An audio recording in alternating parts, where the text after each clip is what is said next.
Well, my choice to become a doctor actually started when I was a child because my mom was sick and she had cancer and passed away when I was young, and I was really influenced by that experience to go into medicine. It's interesting being a female in medicine these days as well as a female in obstetrics and gynecology. I feel that a lot of my patients relate to me, and I think that helps me practice better medicine. More so with younger women, they do really relate to me, and especially since I'm a working mom and have been through a lot of the things that they are experiencing themselves.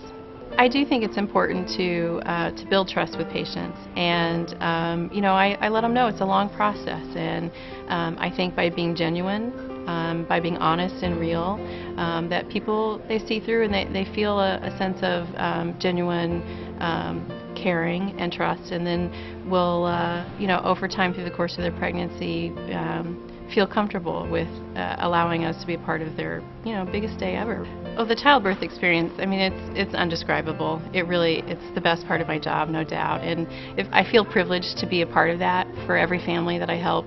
And you know, it's worth the long hours, it's worth the late nights, and it's fun, simply put.